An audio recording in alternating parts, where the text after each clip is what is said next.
All right, now back in making his 10th appearance with us here on Thursday Night Tailgate is former Jets and Dolphins defensive back and a member of our guest Hall of Fame, Kerry Glenn. You know, Kerry's been a great guest and a great friend over the years and joined us way back on in April of 2013. So been a part of the TNT family now for about 5.5 years. And we love him because, A, he always brings a big smile to our face, and you can hear it in his voice.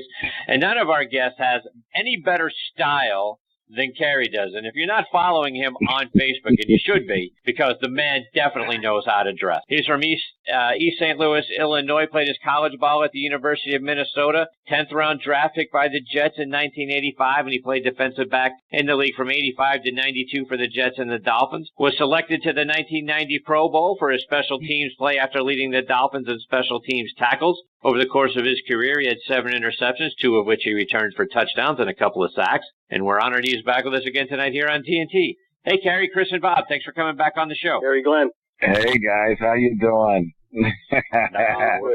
How have you been, my friend? You're always up to something unbelievable, whether you're on a cruise or traveling somewhere. You are absolutely a busy man.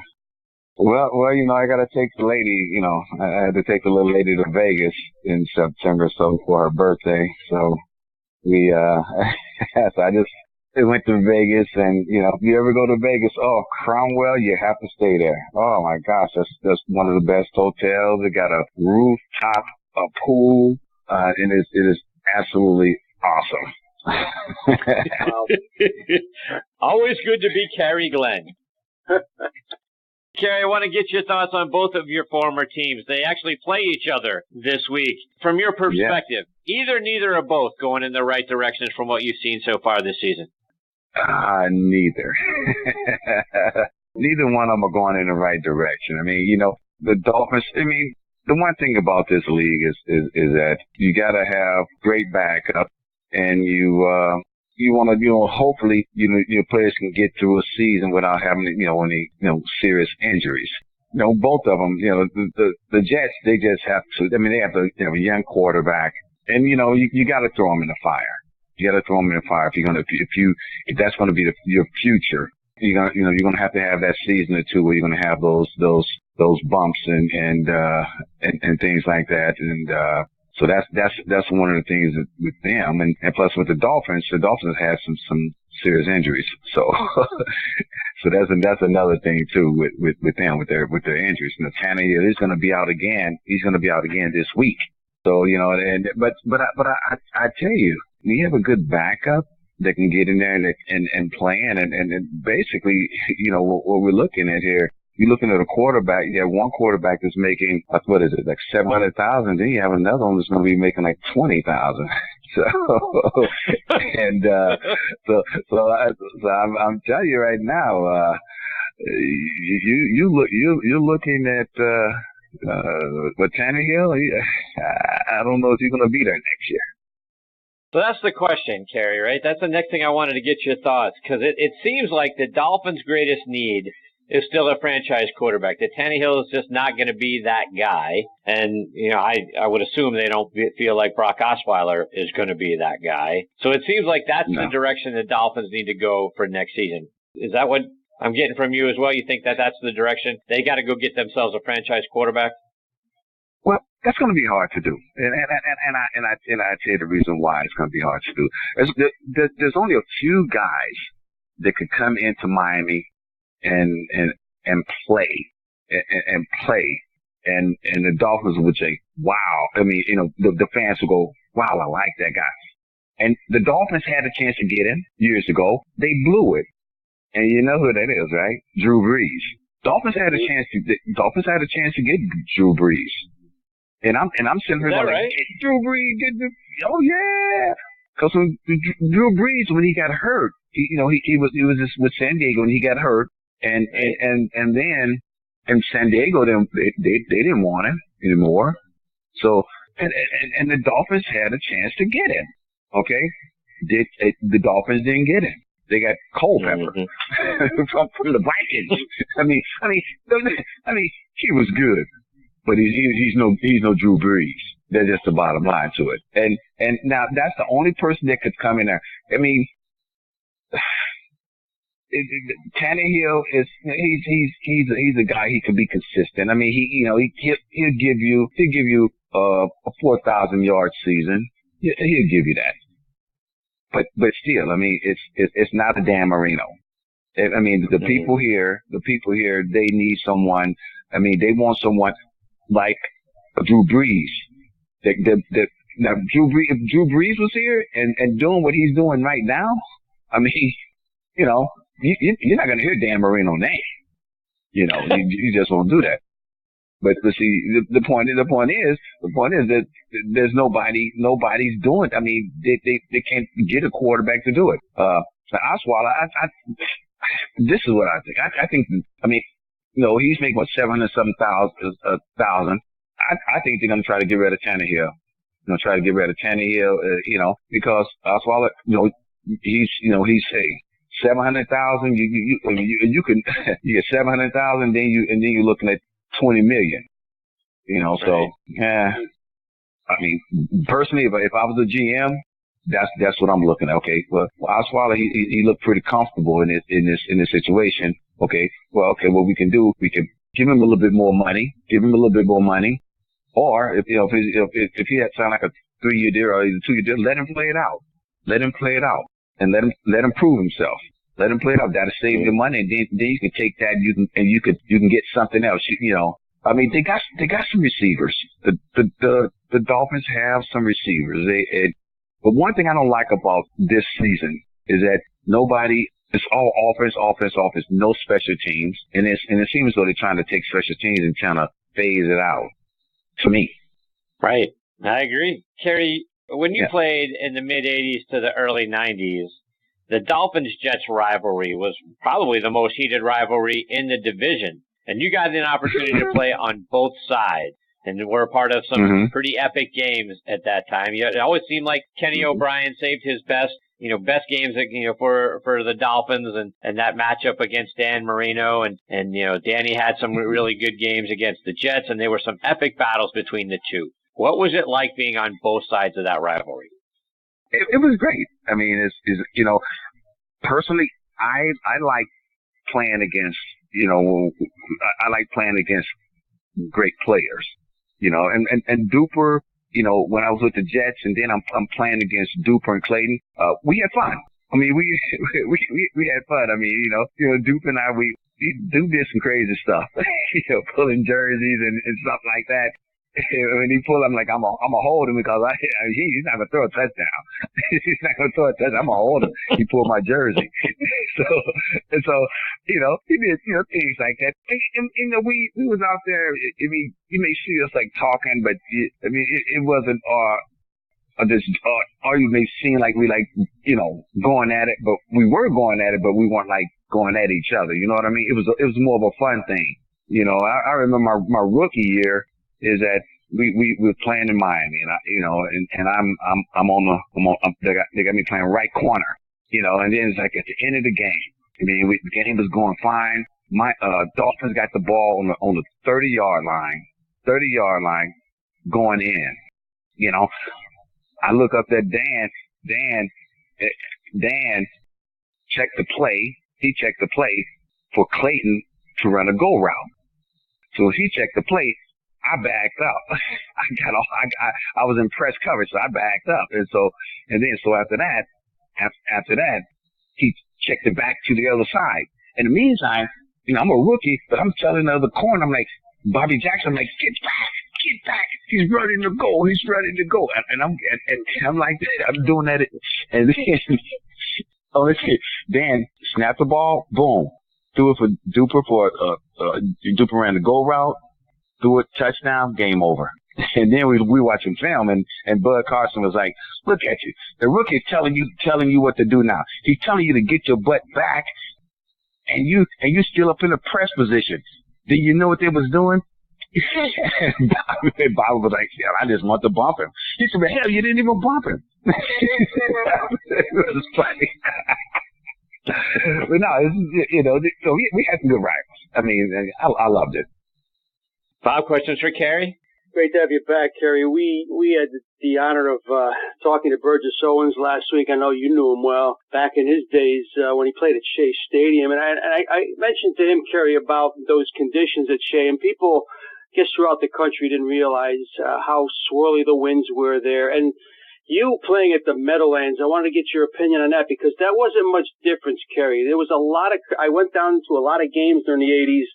The winds could change at the drop of a hat. It wasn't the most ideal place to play as far as for defensive backs and everything, but I guess it was the same for everybody. But your memories of playing in that weather anyway.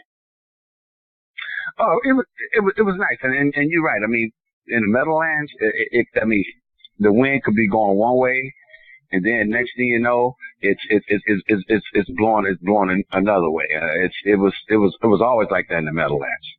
And Pat Leahy was our kicker, and Pat would come out there. He would practice, and then he'd come out the first half. Because I mean, there's times in which he was kicking in conditions that was really really bad, and he would sit, he'd come out. He'd come out that first half. He'd come out the first half, and he'd kick. He'll warm up, and then he'd come out that second half. He got to warm up, and then he'd try to go on both ends, because it was the conditions there in the Meadowlands wasn't good. But the deal is that Pat Leahy, he knew exactly what to do, and that's why he was a good kicker. Without his leg, a lot of those games, we would have lost a lot of those games.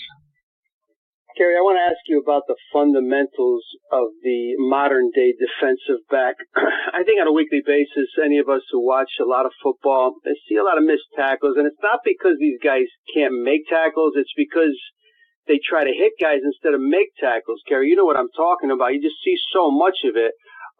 It must make you cringe a little bit because I think you guys are a little bit more fundamentally sound than these newer guys. I think that's just part of the game.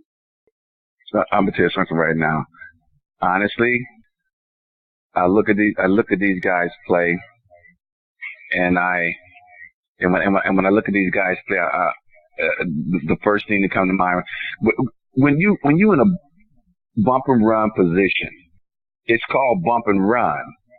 It's not called open up the floodgate. I mean, now I just brought something to your attention. Now you watch. You can even watch the game tonight, or you can watch it or watch the games this weekend.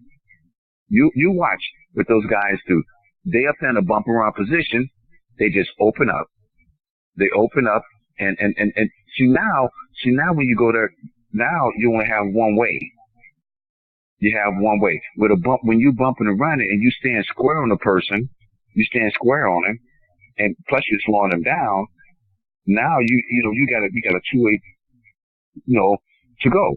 And not only that, I see guys, even when they're playing off, they don't even, they take two steps and then they turn to the left or they turn to the right. They can't even stand their back pedal for 5 yards, past 3 yards. So, and see, that's why, that's the reason why they get beat on those in routes, or they're not, or they're late on the in routes, and the reason why is because what they're doing, they're coming out of their back pedal too quick. You got to stay in that back pedal as long as you can, and then you can drive to the left or either drive to the right. I see none of that. I see, like you said, the fundamentals of the game is absolutely gone. So that's why you see all these guys getting beat on all these crossing routes, or either beat deep, because what they're doing is that they don't have the fundamental skills to do it. And I don't know what the coaches are teaching them, but when I look at the game, you rarely would see a defensive back go up there, bump the guy, then run with him, and that's it. And then some of these guys, when they're like man under, they don't even know how to play man under. When you play a man under, you can't get beat on the inside route. You can't get beat on the outside route. that's the way it is now. So, yeah. It's fascinating. Gary, Bob and I have been saying, sticking with sort of the idea about defensive backs. We've been saying for a couple of years that defensive back in the NFL has got to be the hardest position to play on the field now. I mean, you can't touch anybody, you can't hit anyone hard coming across the middle. You have to make a split-second decision on tackles because when a wide receiver is jumping up to catch a ball and now coming down, he lowers his head to brace for impact, while a defensive back might be trying to hit with a shoulder, but then you get the helmet, and it's just trying to play defensive back has got to be the biggest challenge in the NFL. Curious to get your thoughts when you're coaching young kids or talking to young kids who are trying to play defensive back, what you try to tell them. Well, I always led with my shoulder. Well, hold up. Let me take that back. 90% of the time. 90% of the time, because I had a little something. I had a little something that I did when I went down the field. But yes, but the one thing about it is that these guys, I don't know. I mean, you just got to teach them. You got to teach them the basic fundamentals. Just go with your shoulder. But then again, one thing I don't like what they're doing too is that you have players that they go in and they try to do the tackle, make a tackle, and they lead with the shoulder, and then all of a sudden the offensive player drops his head, and then it becomes helmet to helmet. But the one thing that I don't like what the NFL is doing is that you're talking about a fraction of a second. I've broken my leg. I broke my leg in a fraction of a second. Now, I wouldn't have liked to have my leg broken. I definitely didn't want my leg broken. But the point is that, I was playing Detroit. I hit the punt returner. As soon as I hit him, I drove my foot in the ground. As soon as I drove my foot in the ground, J.B. Brown came to hit the guy sideways and twisted his body around. So my body went around and my foot was stuck in the turf. And it just snapped my bone in my leg, my tibia. But see, that's what I'm saying. So we're talking about a fraction of a second. Now, see, that's what and that's what I don't like about the NFL is that, you can't tell a player to move his head up or down especially when the offensive player is being aggressive and he lowering his head as well. So you're talking about a fraction of a second, which that player could not change that. Because trust me, if I could have changed it, I never would have had a broken leg. You get my point? Yeah. So that's what the NFL is trying is want these guys to do is to change. Some of these players, they are leading in with their head. But I've seen some calls that the referees have made that, it's like, well, Gradell, you never played football. You don't know about a fraction of a second. I broke my leg in a fraction of a second, and guess what? If J.B. Brown wouldn't have been there, I never would have broke my leg. And it happened just like that. It happened so quick. There's nothing I could do. There's nothing I could do about it. And that's the same thing. That's the same thing when you're making a tackle. You cannot make a tackle. If a player is dropping his head, you cannot tell the defensive player, okay, well, he dropped his head more. Now you got to either bring your head up or bring your head down. Can't do that. It's totally impossible for a player to do that. And that's why when I look at the game, I say, I just think the players should tackle. And a lot of these guys too, just a basic tackle. Go in and wrap up. If you go in, you wrap up, you'll be perfectly fine. You're not going, and it's like, and play your game. Like if I was playing the game today, I would still do what I was taught to do. Go in, wrap up. That's it. If there's been times I've wrapped up and I went face smash with somebody. But the point is that if something like that happened, how do I can't, try to change my head position. I might change my head. Oh, I hit him here. I can't do that. What I would do, I'll just continue to play the way I am, and hopefully I wouldn't get fined. But I wouldn't be trying to hurt anyone.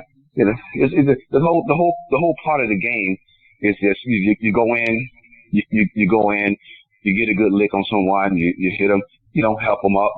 There you go. Kerry, before we let you go, remind our listeners about how they can stay up to date with all the great things that you're doing, whether it's online or it's on social media. Oh, well, right now, I'm part of the Avengers. What happened, this is what happened. I didn't plan on everybody knowing who I really am. But somehow, found out if you go on my page, you'll see, yes, I am Spider-Man. And my grandson, and my grandson, yes, he is. But my grandson is Captain America. There you go. That's great. It just recently came out, and I didn't want people to know who I was, but yeah, it's not Peter Parker. It's Kerry Glenn. I am the real Spider-Man. That's great. Kerry, you're fantastic, my friend. Thank you so much for your time tonight. Always great having you back as part of the show. All right, guys, call me anytime, man. But like I said, the one thing I just like to let your viewers know that these two guys they are the best, and I like getting on your show and have a little fun with you guys, man. It's always a pleasure. It's always a pleasure, man. So hey, anything you need, just give me a ring. We appreciate you, Kerry. You're the best, my friend. Thank you so much for your time tonight. We'll catch up soon. Okay. All right, guys. Bye-bye. Good night. See you, Kerry. Bye. That is former Jets and Dolphins defensive back Kerry Glenn. Always a character, always a lot of fun, Bob. Doesn't seem like he's ever stressed out, does it? No. He has a lot of fun. No, that's Kerry in a nutshell, though. But a true student of the game, Chris. He makes some remarkable points about the fundamentals and about the modern game, and that's why we continue to have him on. We've got our next guest, Nick Athen, hanging on the line. We're going to get to Nick on the other side of this quick station break.